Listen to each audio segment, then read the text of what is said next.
첫째 말씀은 히브리서 3장을 펼쳐봅니다. 신약성경 354페이지에 있습니다.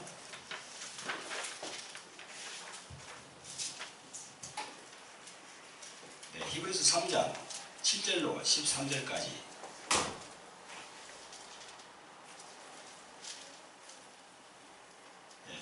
같이 합독하겠습니다. 시작. 그러므로 성경이 이르신 바와 같이 오늘날 너희가 그의 음성을 듣거든 노와 시를 격동하여 광야에서 시험하는 때와 같이 너희 마음을 감각케 하지 말라. 거기서 너희 열조가 나를 시험하여 정령하고 40년 동안의 나의 행사를 보았느니라. 그러므로 내가 이 세대를 위하여 가로되 저희가 항상 마음이 미혹되어 내 길을 알지 못하는도다 하였고 내가 노하여 맹세한 바와 같이 저희는 내 안식에 들어오지 못하리라 하였다 하셨으니 형제들아 너희가 삼가하고 너희 중에 누가 믿지 아니하는 확신을 품고 살아계신 하나님에게서 떨어질까 염려하는 것이요 오직 오늘이야 일컫는 동안에 매일 피차 공멸하여 너희 중에 누구든지 죄의 유무로 감독받게 됨을 면하라. 아멘. 거기를 적어두시고 마태복음으로 넘어갑니다. 마태복음 24장 4절로 5절 페이지는 42페이지에 되어 있는데요. 신약성경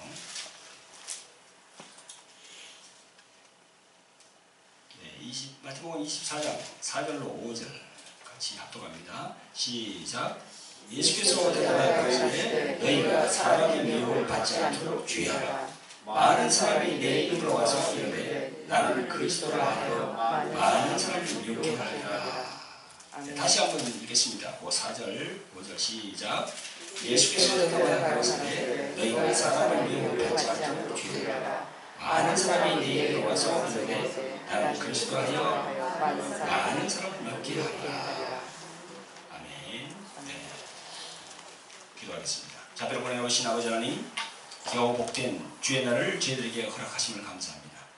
아버지 하나님, 세상에 정말 많고 많은 그런 사람들, 모래와 같이 많은 사람들 중에서 우리를 택하여 주셔서 주의 성전에 와서 하나님을 섬기고 또 주 예수 그리스도를 영원하게 하고 또한 성령께 인도받게 하심을 감사합니다. 아버지 하나님, 영광 올려옵나이다.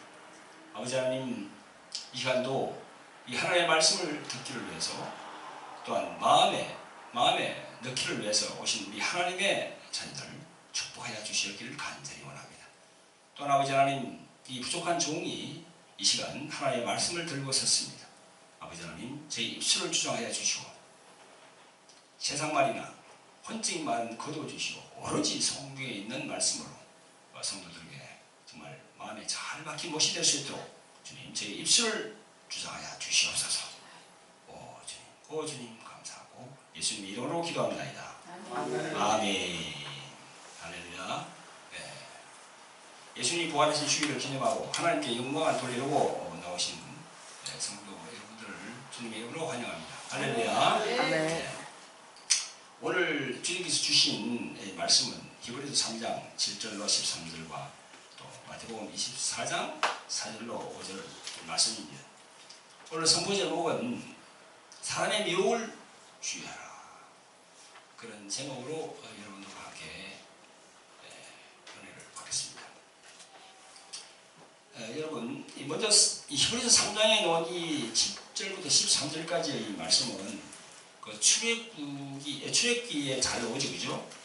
그 이스라엘 백성들에 관한 그런 말씀입니다. 광야 40년 동안 하나님의 능력과 권능을 체험하면서도 그 하나님의 은혜와 긍휼을 망각하고 하나님께 늘 그 불순종하면서 하나님을 시험했던 그런 이스라엘 그런 백성들에 관한 그런 말씀을 요약을 해놨습니다. 그러면서 결국은 여호수아와 갈렙만 가나안 땅에 들어갔죠. 나머지는 다 거기서 죽었습니다. 광야에서. 20세 미만은 들어가고 20세 이상 장정들의 그 사람 중에서는 갈렙과 여호수아 두 사람만 들어갔습니다.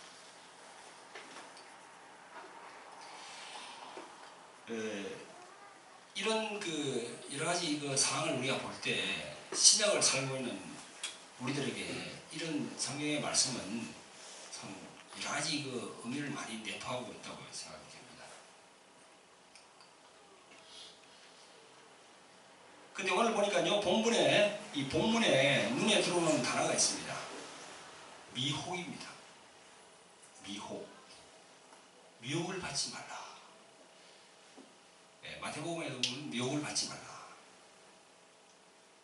오늘의 말씀은 미혹을 주제로 해서 여러분들에게 말씀을 전가하기로 합니다. 미혹. 과연 이 미혹이란 뭘까? 이스라엘 백성들이 미혹을 많이 당했다고 성경은 기록되고 있고요. 성경 곳곳에 보면은 이 미혹에 대해서 참 많이 나와 있습니다. 이 미혹이라는 단어는 헬라 말로 플라나오입니다. 플라나오. 영어로는 그 들리션이라고 하죠. 들리션. 근데 그 뜻이 넋을 잃다, 뭐 헤매다, 길을 벗어나다, 방황하다, 그 다음에 이탈하다, 속임을 당하다, 죄를 짓다, 이런 게 바로 이 미혹인 겁니다. 미혹. 그래 하나님 말씀에서 벗어난 거지요. 오늘 본문에서도 말씀하시듯이 출애굽 후에 이스라엘 백성들은 하나님의 기사와 이적과 권능을 체험하면서도 여러 가지 일들로 인해서 미혹을 참 많이 당했습니다. 그래서 하나님의 경륜을 촉발시켰어요. 여러 번 그렇게 했습니다. 조금 전에 제가 말씀드렸지만 신약을 살고 있는 우리들도 하나님께서 기뻐하지 않는 일들을 많이 우리가 알게 모르게 이렇게 하거든요. 그런 면에서 볼 때는 우리들도 그 이스라엘 백성들하고 다른 것이 없다, 그렇게 생각이 듭니다. 오늘 이 성경에 보니까요, 예수님께서 미혹을 받지 말라, 이 마태복음 24장에서 말씀하셨죠, 그죠? 그 구절을 다시 한번 보겠습니다. 마태복음 24장 4절로 5절을 한번 보세요. 너희가 사람의 미혹을 받지 않도록 주의하라. 많은 사람이 내 입으로 와서 이르되 나는 그리스도라 하여 많은 사람을 미혹게 하리라. 이 말세에 이렇게 미혹을 우리가 당할 수 있다는 겁니다. 마가복음 13장 5절에도 예수께서 이르시되 너희가 사람의 미혹을 받지 않도록 주의하라. 누가복음 21장 8절에도 가라사대 미혹을 받지 않도록 주의하라. 많은 사람이 내 입으로 와서 이르되 내가 그러라 하며 때가 가까웠다 하겠으나 저희를 쫓지 말라. 그렇게 되어 있습니다. 때가 가까웠다 하면서 그렇게 말하는 사람 중에도 미혹을 하는 사람들이 있다는 겁니다. 그 지금 때가 가까이 왔다고 많은 분들이 그렇게 얘기를 하잖아요, 그죠? 그렇게 하는 사람들 중에도 또 미혹을 하는 사람이 있다는 거죠. 주님 말씀은 이렇게 예수님이 말씀하셨듯이 이 사도들, 예수님의 제자들, 그죠? 그분들도 이 성경에 보니까 이 미혹에 대해서 많은 얘기를 하고 있습니다. 고린도전서 6장 9절에 보니까 불의한 자가 하나님의 나라를 유업으로 받지 못할 줄 알지 못하느냐? 미혹을 받지 말라. 또 그렇게 되어 있어요. 고린도전서 6장 9절에.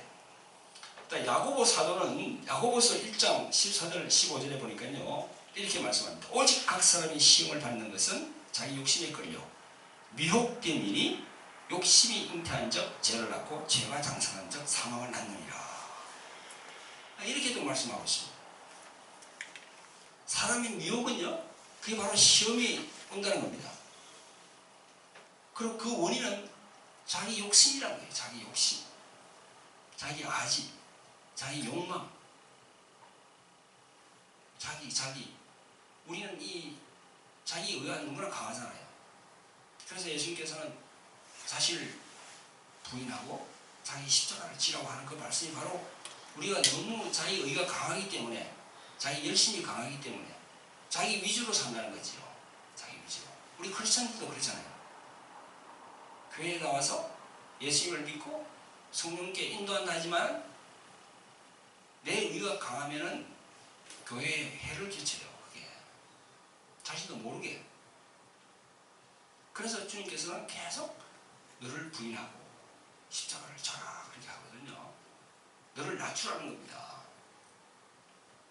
이 교회에 나와서 전부 다 자기가 높다고 이렇게 한다면 이 교회라는 공동체가 절대 성립될 수가 없겠죠. 항상 문제가 생기고 항상 그런 어수선하고 그렇습니다.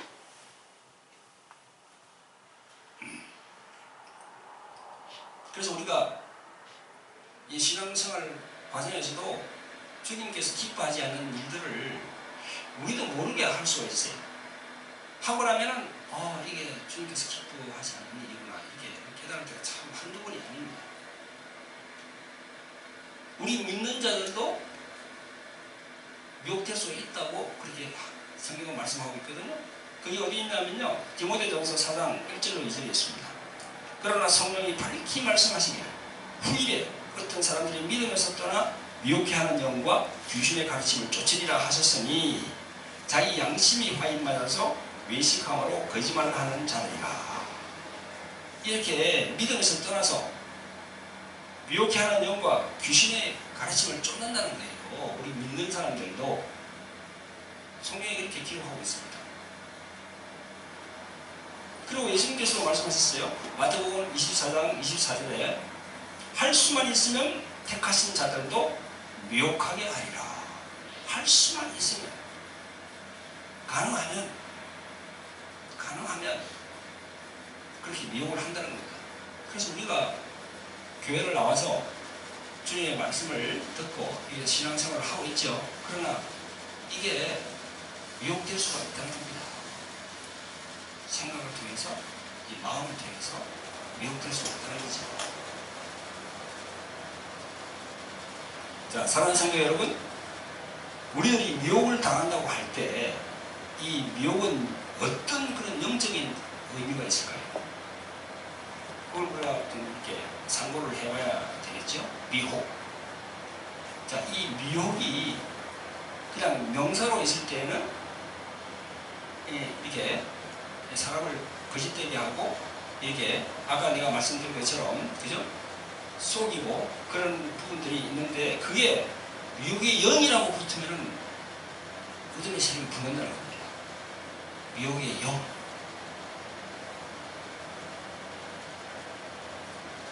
미혹의 영. 미혹의 영이라는 것은 뭡니까? 그 미혹이 움직인다는 겁니다.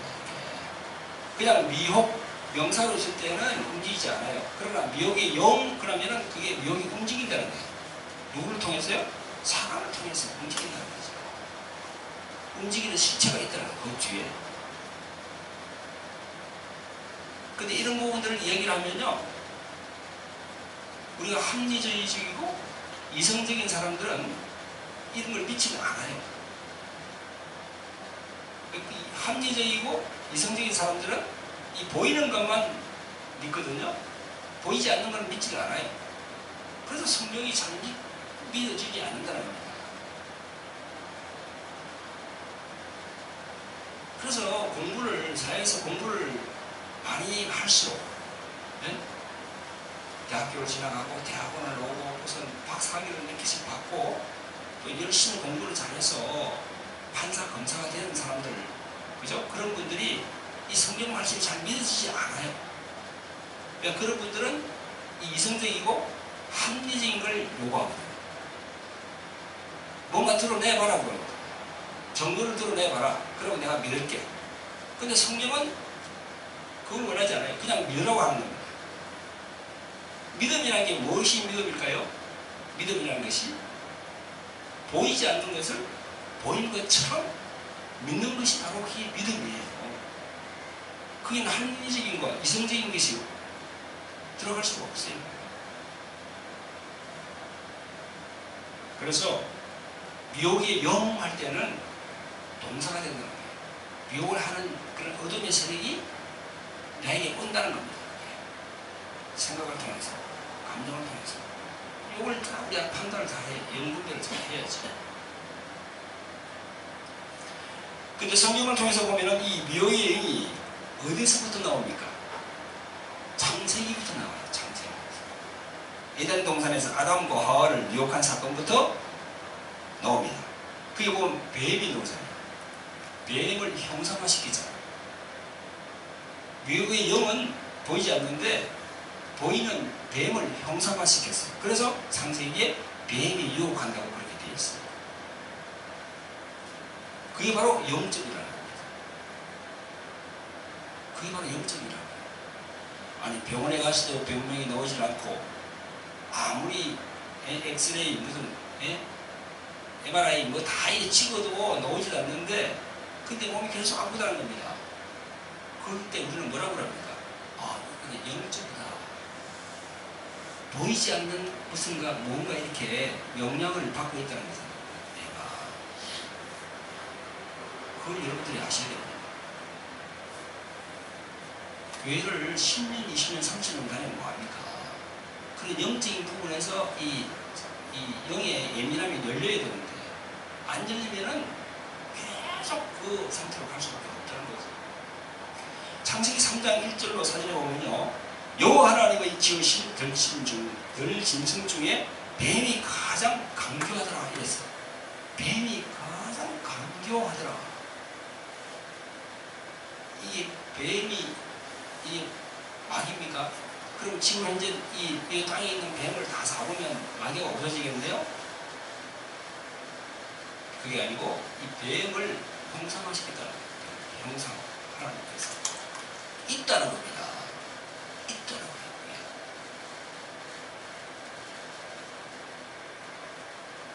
마귀를 쳐부순다고 그러면 저 뱀을 잡는 탐꾼들하고 같이 온 산을 다 뒤져가지고 뱀을 다 잡으면 마귀를 침멸하는 겁니까? 그건 아니죠. 그건 어린아이 같은 생각이죠. 뱀이라고 형상화시키다. 또 미혹하는 영이 있다는 거예요. 그래서 사도 요한 그분도 이렇게 말씀했습니다. 요한 1서 4장 6절에 보니까요. 우리는 하나님께 속하였으니 하나님을 아는 자는 우리의 말을 듣고 하나님께 속하지 아니한 자는 우리의 말을 듣지 아니하나니 진리의 영과 미혹의 영을 이로써 아느니라. 여기에 진리의 영과 미혹의 영이 있다는 거잖아요. 진리와 미혹은 반대예요. 진리는 뭐예요? 참이라는 거예요. 미혹은 뭐예요? 가짜라는 거예요. 거짓이라는 거예요. 그래서 여러분 시장에 가보면 기름도 참기름이 있잖아요. 왜 그 참을 붙지 않았을까요? 나무도 참이 있어요. 참나무. 그 참이라는 그걸 붙여놨단 말이에요. 진리라는 거예요. 그래서 예수님은 길이요 진리요 생명이라. 요한복음 14장 6절에 길이요 진리요 생명이라. 그 진리의 영이 있고 그 다음에 미혹의 영, 거짓의 영이 있다는 거예요. 그걸 우리가 알아야지요.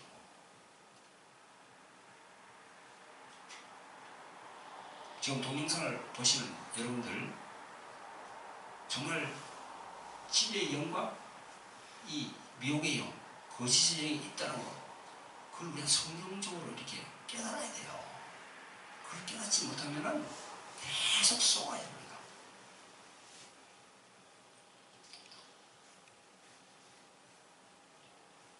진리의 영은 하나님께 속하였고 미혹의 영은 하나님께 속하지 않았다는 거예요. 사도 요한 이분의 말씀이.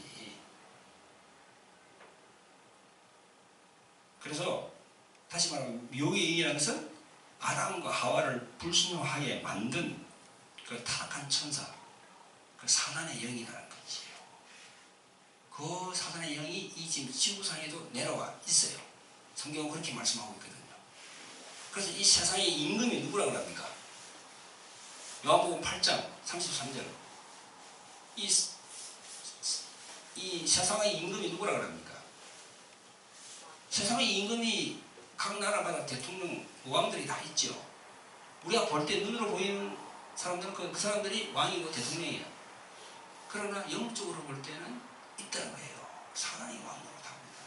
이 세상의 지옥이다.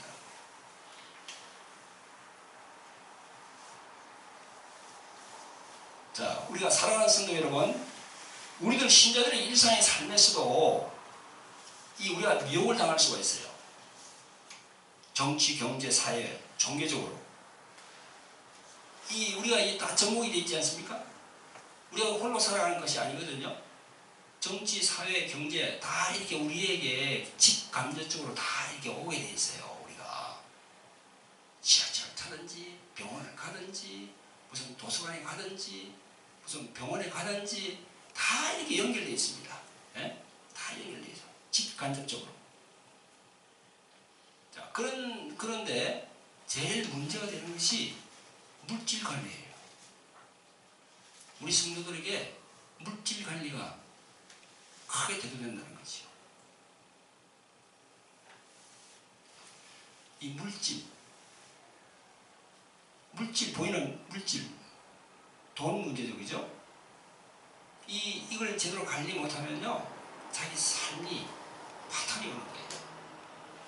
근데 상의를 잘 당한다는 거예요, 우리 교인들이, 신자들이. 판단을 잘해야 되는데 판단을 거슬려 미혹을 당하는 거예요. 그런 분들 참 많이 봤습니다. 저도 그랬고요. 저도 한 18년 전에 14대 기도 열심히 했습니다. 뭐 사업을 이렇게 새로운 사업을 하고 있는데 딱 왔는데 찾아왔는데 우리 사모님하고 같이 이렇게 가게에 있었는데 딱 찾아왔는데 딱 그 사업 제안을 하는 거예요. 그래 기도하는 거하고 딱 맞아 떨어졌어요. 그게 얼큰이 이게 주님이 주신 거다. 그리고 투자를 했습니다. 결과는 망했어요. 그렇게 미혹을 한다는 거죠. 미혹을. 그래서 참 분별을 잘 해야 됩니다.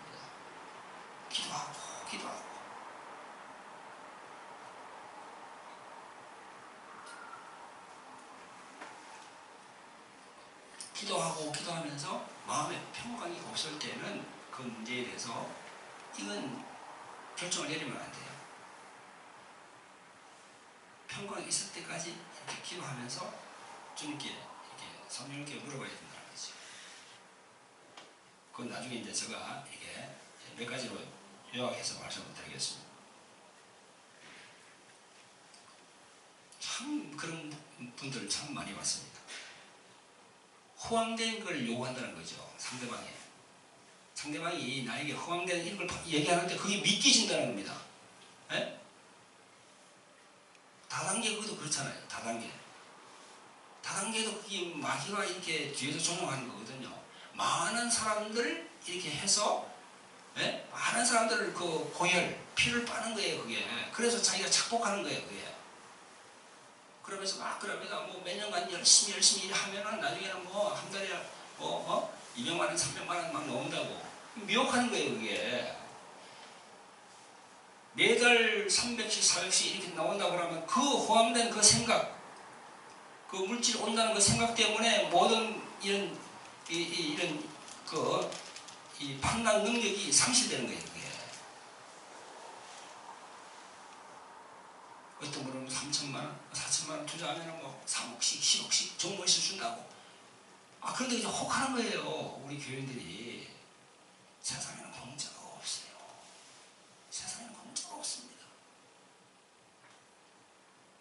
그만큼 자기가 노력해야 물질을 벌릴 수, 이렇게 세입할 수가 있어요. 노력 없이 되는 건 없어요. 너무나 안타까워요. 우리 교인들이. 우리 수화기를 쏘난다는 거죠.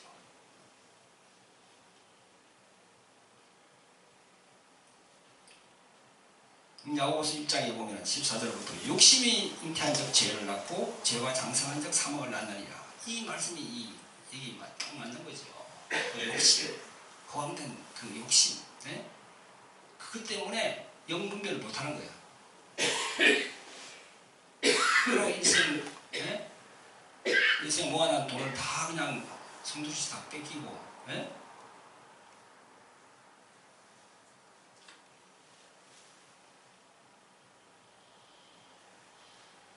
자, 그런가 하면 우리가 또 어떤 면에서는 다른 부분에서 우리가 미혹을 당하지 말아야 할 부분도 있습니다. 우리가 신앙 생활을 하면서도 이런 부분을 우리가 잘 이해해야 되는데요. 여러분들이 다니시는 그 교회 목사님의 영적 수준 이상으로 절대 올라갈 수가 없어요. 그 무슨 말인가 하면 목사님께서 말씀만 가지고 가르치고 이렇게 하는 그런 곳에 계신 분들은 그 이상은 올라갈 수가 없어요. 근데 말씀과 성령으로 이렇게 양축을 이루는 그런 교회를 다니면은 이 은사가 개발이 되고 이 영안이 열리게 된다는 거죠. 그런 부분을 제가 말씀드리고자 합니다. 한국의 많은 이 목회자들, 목사님들이 이 서구에서 신학을 하신 분들이 참 많아요. 서구, 구라파라든가 미국이라든가. 근데 그 서구와 그 구라파의 그 신학의 기조가 이성주의, 합리주의 그런 데 기반을 두고 있어요. 철학의 기반을 두고 있다는 거죠. 독일만 하더라도 그렇죠. 독일만 하더라도. 독일의 유명한 철학자가 누굽니까? 칸트거든요. 그분이 그 철학, 그 다음에 이 신학 쪽으로 이렇게 오면서 그게 굳어졌어요, 지금. 그래서 이성주의, 합리주의, 그걸로 생각하는 거예요. 그러니까 이 은사가 하나님의 만지심을 우리가 체험할 수가 없어요. 이성이 강하다.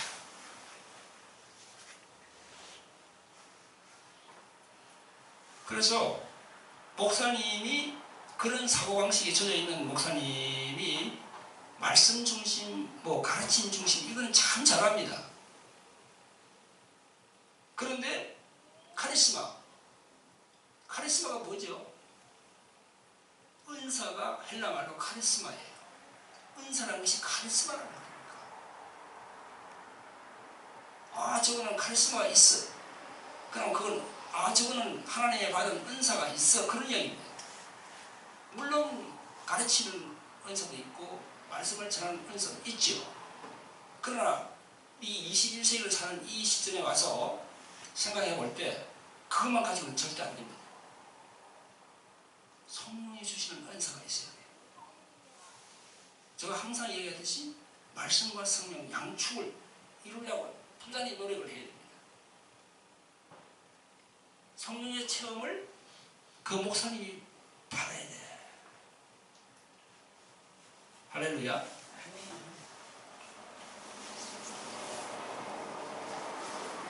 그렇게 하지 않으면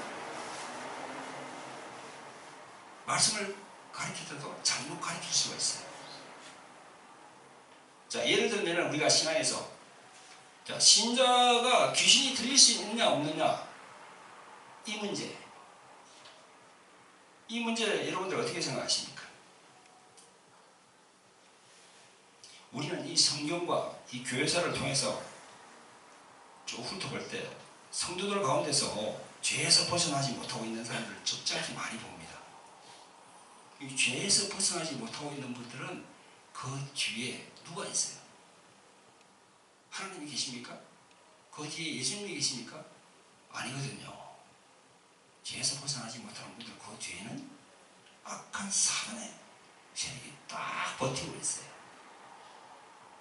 그러니까 신자 안에 이 어둠의 영이 들어올 수가 있다는 겁니다.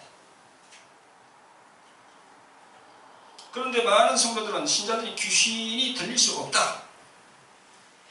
세례만 받으면 또 교회만 나오면 절대 귀신이 들릴 수가 없다고 이렇게 가르칩니다. 그게 정통적인 견해예요. 그러나 이런 분야에서 오래도록 연구한 저나 그리고 이 사역을 하는 다른 분들의 견해를 들어보면요, 전통적인 견해는 너무나 현실을 아니한 생각이라는 거죠. 현실을 무시한 거예요. 현실에서 이루어지는 이걸 생각 안 하는 거예요. 성경을 피상적으로 본다는 겁니다. 껍데기만 이리 본다는 거예요. 안에 들어가서 봐야 되는데. 이게 바로 미혹되는 겁니다. 쏟고 있다는 거예요. 그리고 목사님들도 이걸 이렇게 같이 가르치면 안 돼요. 신이라도 귀신의 영향을 받을 수가 있다. 더 공격을 한다. 악한 사람이. 그렇게 가르치겠어요.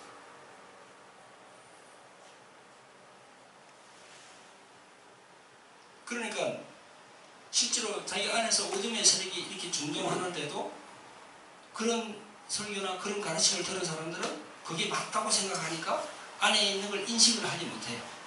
그래서 그만큼 고통은 길어지는 거예요. 성경에 귀신은 신장에 들어간다 안 들어간다 딱 구질이 없습니다.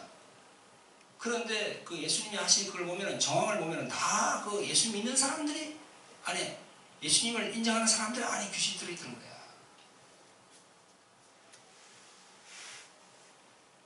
자, 그 다음에 방언은 어떻습니까? 방언은 성경에서 말씀하시기를 하라고 해요. 사도 바울이 방언을 하라고 합니다. 하지 말라고 하는 게 아니에요. 하라고 얘기합니다. 근데 방언을 하지 말라고 그렇게 가르치면 그게 바로 미혹을 하도록 만드는 겁니다. 방언을 해야 돼요. 사도 바울 선생은 이렇게 말씀했습니다. 고린도전서 14장 18절 19절에 내가 너희 모든 사람보다 방언을 더 말함으로 하나님께 감사하노라 이랬어요.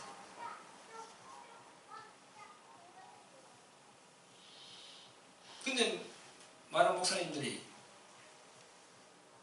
그런 걸 얘기를 하거든요. 방언하지 마라. 그 알아듣지도 못하고 해보면 말하고.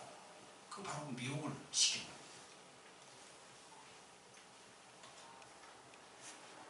자, 그런 분들은 이런 구절을 얘기합니다. 19절에 보면 그러나 교회에서 내가 남을 가르치기 위하여 깨닫는 마음으로 5마디 말을 하는 것이 1만 마디 방언으로 하는 것보다 나으니라.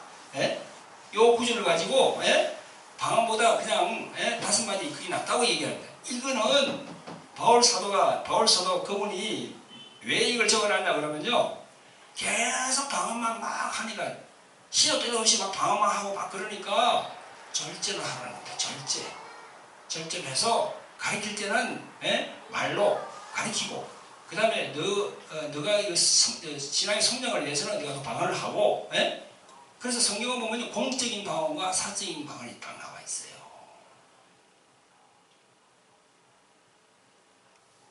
그런데 이걸 갖다가 그냥 이상하게 만들어서 방언을 하지 못하게 이렇게 한다는 거죠.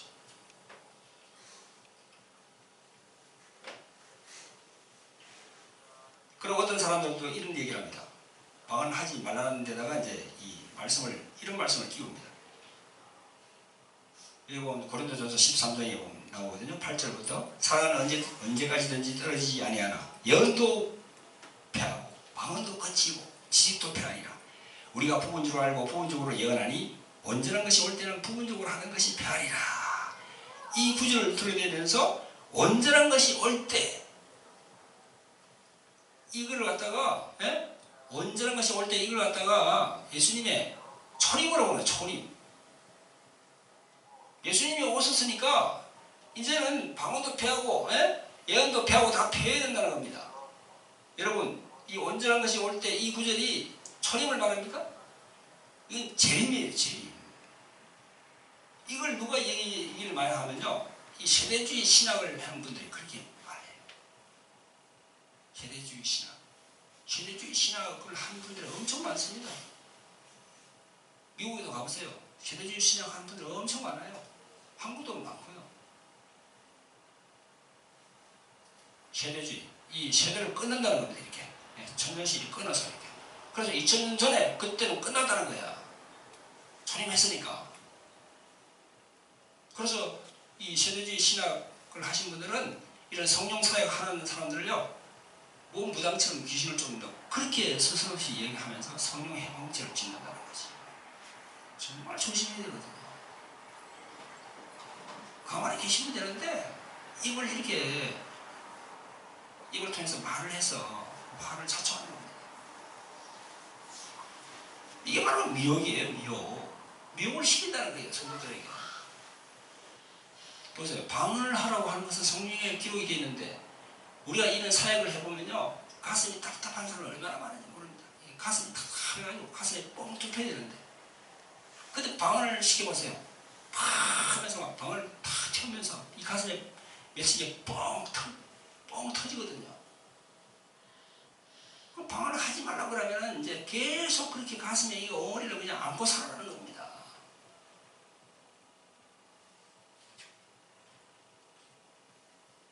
그리고 어떤 목사님은 귀신 방언이 있으니 이 방언을 많이 하지 말라고. 아니 귀신 방언이 있으면은 그걸 분별해서 못하게 하고 성령께서 주시는 새 방언을 하도록 그렇게 하지는 않고 예?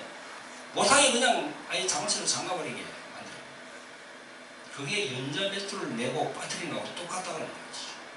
연자벨트를 내고 바다에 빠치는 거하고 똑같다고 예수님은 얘기하십니다.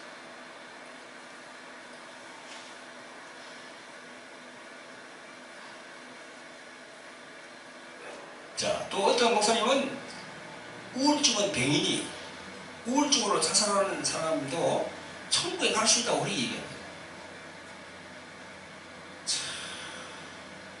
이게 바로 미혹이거든요. 이 자살이라는 것은 현실 도피예요. 도피. 괴로우니까 이 괴로움을 그냥 끊어버리자. 그러고 딱 끊는 거예요. 끊으면은 그 다음에는 엄청난 대가를 자기가 수반해야 되는데 자기가 지불해야 되는데 그걸 그렇게 이야기하는 목사님들 어떻게 해요? 그것도 또 연자맷돌을 매게 해서 빠뜨리는 거예요. 그 죄를 어떻게 하려고 합니까? 그 죄를.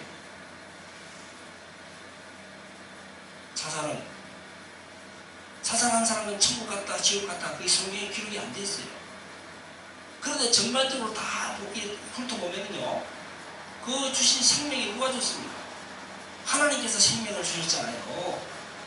그 생명을 자기 마음대로 끊었기 때문에 그 대가를 자기가 지불해야 돼요. 그게 바로 지옥입니다.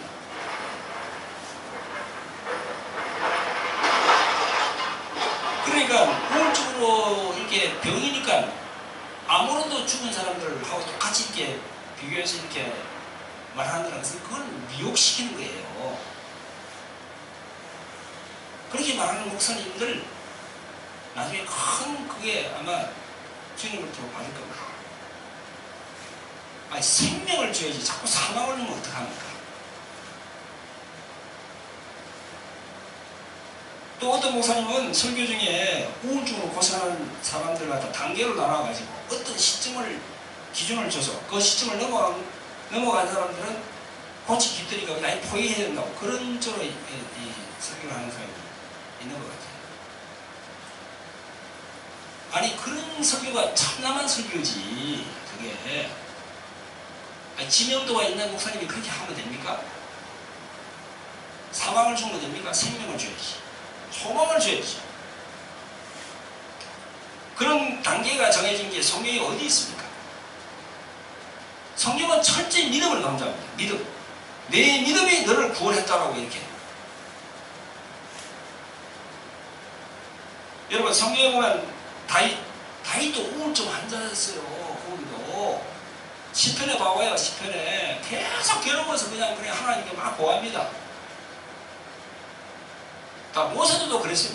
모세도 40년 동안 그 광야를 헤맸잖아요.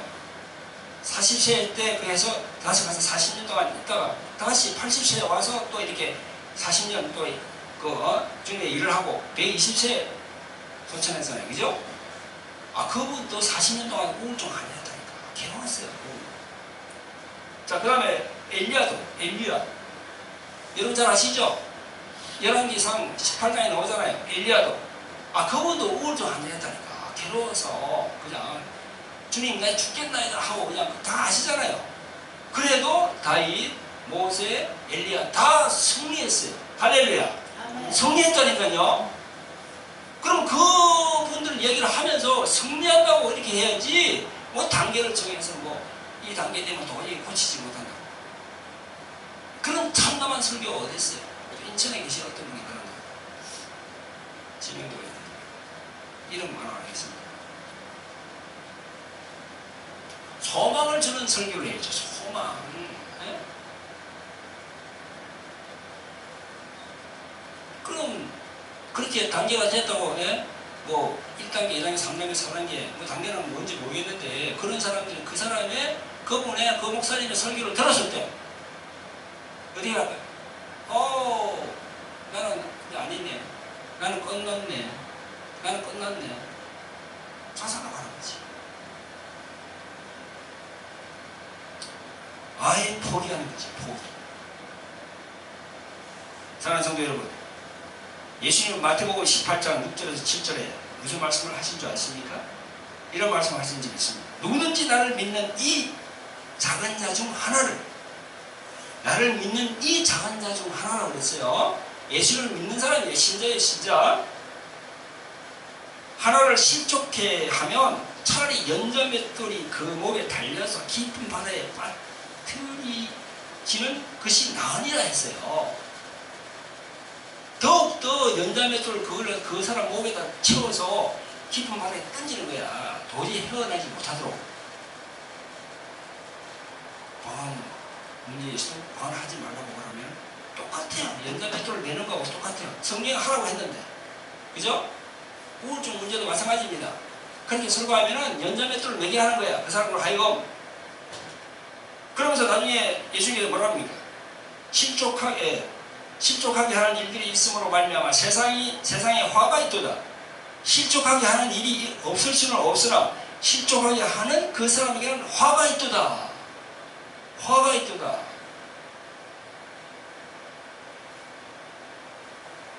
참 말씀을 잘해야 됩니다. 진짜. 야고보서 3장 1절에는 이런 말씀합니다. 내 형제들아, 너희는 선정된 우리가 더 큰 심판받을 줄을 알고 많이 성성이 되지 말라. 이렇게 하십니다. 우리가 더 심판받는다고 강단에 서서 이렇게 하는, 예?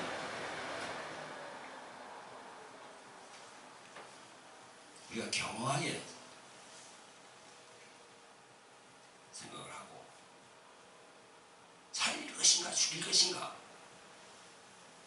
자기 생각으로 얘기하는 것이 아니고 주님의 생각, 주님의 마음으로 이렇게 말씀을 전해야 된다는 거죠. 할렐루야. 네. 사랑하는 성도 여러분, 지금은 마지막 시대라고 합니다. 때가 가까이 왔다라고 하는 그 말에도 또 미혹이 있다는 것입니다. 아까 주님 말씀하셨잖아요. 그죠? 때가 가까웠다 이러면서 하는데도 또 미혹이 있다는 거예요. 여러분 1992년 다리 선교회 사건 아시죠? 예? 주님이 오신다고 난리를 쳤잖아요. 거짓으로 파멸이 됐지만 주님이 안 왔죠. 우리들 도처에 지뢰밭이에요. 지뢰밭. 우리 도처에 미혹하는 것들이 너무나 많습니다. 신학도 근본주의 신학, 뭐 복음주의 신학, 뭐 개혁주의 신학, 자유주의 신학, 신학도 여러 패턴입니다. 그냥. 예? 과연 우리가 어느 쪽으로 신학을 해야 될지. 예? 그러나 우리가 복음주의로 가야지. 할렐루야. 네. 복음주의로 가야지. 복음주의, 복음. 주님이 기쁜 소식 아닙니까? 그 복음주의로 가야지.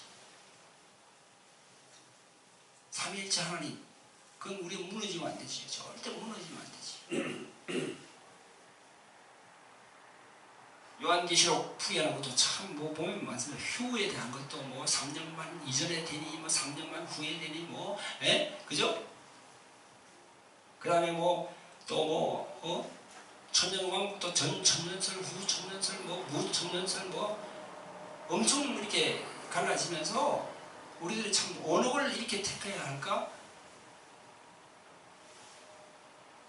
그리고 666이 뭐 베레칩이다, 베레칩이 아니다, 뭐 상징적이다, 뭐 그것도 지금 여러 가지 그냥 이렇게 이 미혹하고 관련이 있거든요. 그러니까 이것도 우리가 또 성경적으로 이렇게 계속 이렇게 기도하면서 이렇게 주님 인도를 받아야 할 때가 지금 왔어요. 지금 이 때가 21세기가 그렇게 왔어요.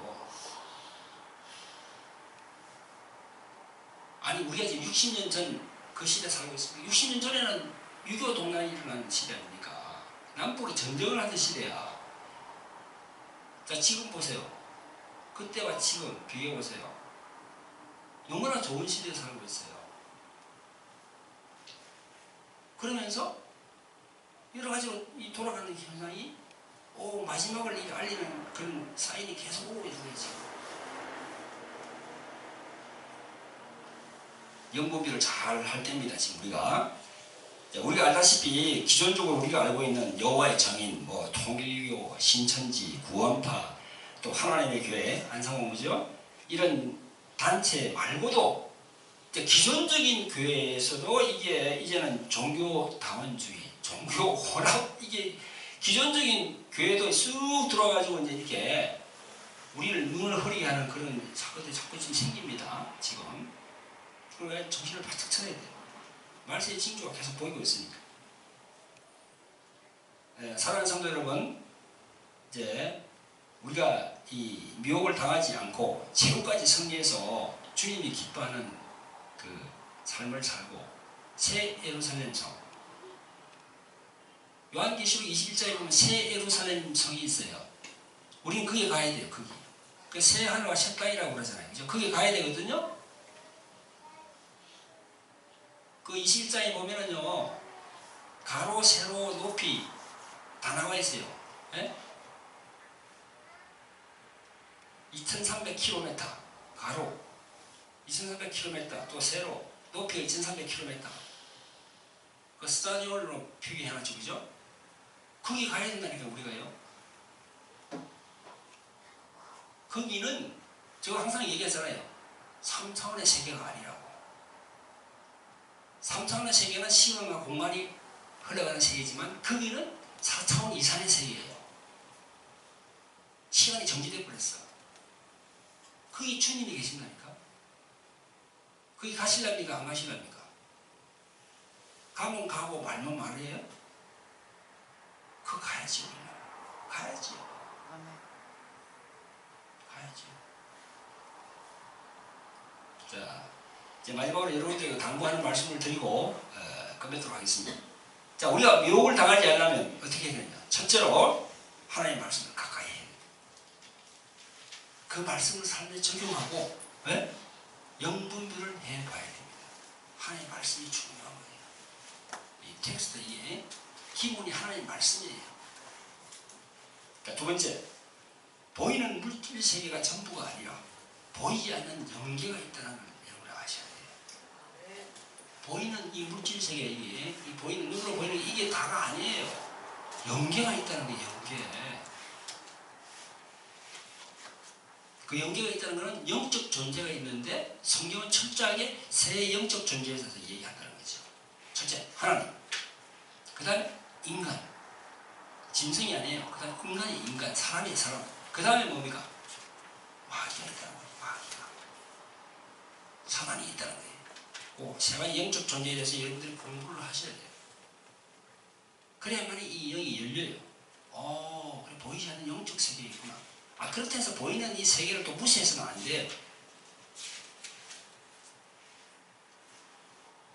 그걸 알면은 하나님의 성품이 어떤 건가? 마귀의 성품이 어떤 건가? 그걸 내가 알 수가 있어요.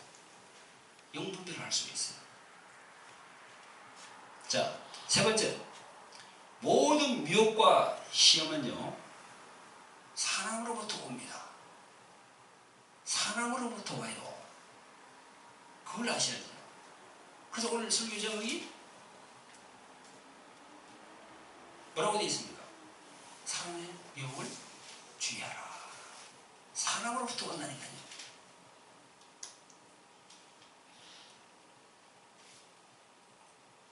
물론 하나님께서 시험하는 경우도 있습니다. 많은 경우 하나님께서 시험을 합니다. 테스트하는 거죠. 그런데 그 뒤에 마귀가 이렇게 딱 시험을 주는 경우가 또 많아요. 그걸 우리가 잘 알아야죠. 그래서 말을 조심해서 해야 됩니다. 말을 조심해서 해야 됩니다. 자, 네 번째로 어떤 일이나 문제에 대해서 판단해서 결정을 내릴 때에는 성령 하나님께 묻고 계속 그렇게 해서 결정을 내려야 돼요. 조급하게 한다든가 성급하게 하면 그거는 딱 걸립니다.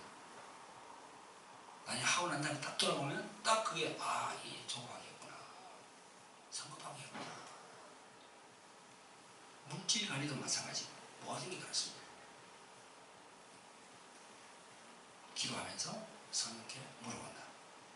할렐루야. 네. 요 네 가지만 많은 게 있습니다만 요 네 가지만 여러분들이 잘 좀 숙지하시고 자기 신앙의 삶에 적용을 해 보시면은 훨씬 우리가 미혹으로부터 많이 우리가 방어를 할 수 있다 이렇게 저는 생각을 듭니다. 자, 기도하겠습니다. 자, 여러분 내려오신 아버지 하나님 은혜와 사랑을 베풀어 주심을 감사합니다. 아버지 하나님 오늘도 귀한 하루를 저희들에게 주셨습니다. 귀한 주의를 주시고 이 성전에서 아버지 하나님께 예배드리고 또한 아버지 하나님의 말씀을 듣게 하심을 감사를 드립니다.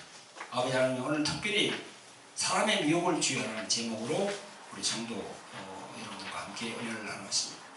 아버지 하나님 저희들에게 하나님의 말씀을 주심을 감사하고 그 말씀으로 분별을 잘 할 수 있도록 은혜를 베풀어 주시옵소서. 또한 아버지 하나님 사람으로부터 이 미혹이 온다는 사실을 알고 저희들이 영분별을 잘 할 수 있도록 항상 영분별을 잘 할 수 있도록 성령께서 저희를 인도하여 주시옵소서. 예수님의 이름으로 기도합니다.